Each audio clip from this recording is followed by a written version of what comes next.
Hi everyone, first time doing a video review on any parts or upgrades I've put on the MX5 race car. Today's video is to review a Compbrake twin master cylinder manual pedal box setup to replace the standard boosted or assisted brakes that come on the Mazda MX5. There's loads of videos out there that explain how to set these manual boxes up once you've got them, but there's very few videos that explain how they feel once you've got them on the car and whether or not they're right for a road car or a track car like mine. So I thought I'd put something together to share my experience on how I found it on my first track day a couple of days ago, so that it might be able to help you guys make a decision if you're thinking of going down this route in future. So let me explain the brakes that we've got on the car already and why we had to go for the manual twin master cylinder setup.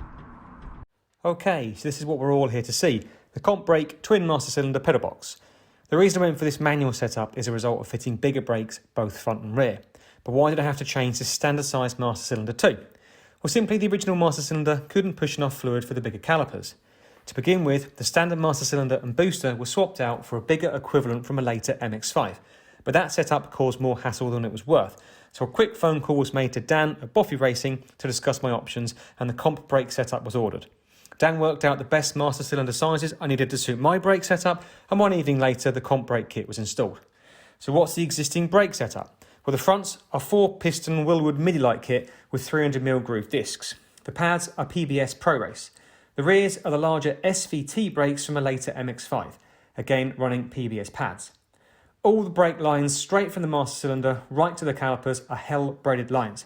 Here's the line routed from the master cylinder to the front left, and here shows where it meets the other end joining to a Hell line from the caliper. It's the same story with another Hell braided line from the rear master cylinder to the rear subframe joiner, and a Hell line to the SVT calipers. The front brakes are cooled thanks to some custom ducts from the front splitter to a custom backing plate behind the front discs. Here you can see the pipe routing to where it joins the backing plate behind the disc. And finally, here's where the brake bias adjuster connects to the pedal box, and then where it leads to inside the car, positioned neatly in the centre console to make quick adjustments when on track.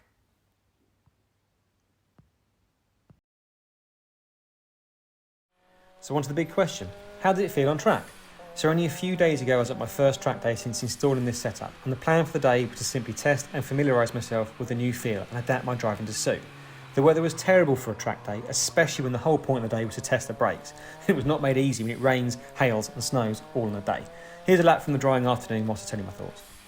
I was apprehensive at first as I knew it would feel completely different from what I was used to previously, and it definitely was. The pedal is so hard with very little to no travel when pressed. The standard pedal feel on an MX5 has travel, like any normal brake setup, so this was very different feel. First thing to point out is you really need to warm up the brakes, more so than before. They have very little to no effect straight out the pits. Warming them up was crucial.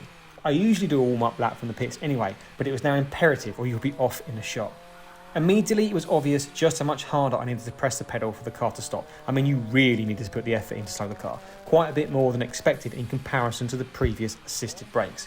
The other main difference I noticed was because there was no travel in the pedal, it meant heel and toe braking was harder, or at least different from how I normally drive. You really have to reach with your heel for the throttle pedal and to get the right blip I needed on the downshifts. The pedal box does have adjustments to the threaded rod that connects the brake pedal to the adjustment bar connected to the master cylinders. This is so you can fine tune the brake pedal to the throttle pedal and how far they sit height-wise in relation to each other. But we'd set up the threaded rod on its shortest position already to get the two pedals as close and as equal to each other as possible. So I could increase the height of the brake pedal between it and the throttle pedal, but not decrease it anymore. Ideally, I'd want them slightly closer so the setup felt more standard, more like it was before with the factory assisted brake booster. But lap after lap, I got more and more confident with this setup, and heel and toe braking got better and more consistent with time.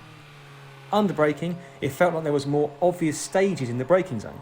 An initial application of the brakes could be controlled so much easier than the normal boosted setup, as it was much harder to lock the wheels, so I could feel whether I needed to apply more pressure or not to slow the car accordingly. I've always felt the PBS Pro Race pads I've got in the front wheelwoods were too snatchy for my likings, but with the progressiveness of the new setup, it felt just right.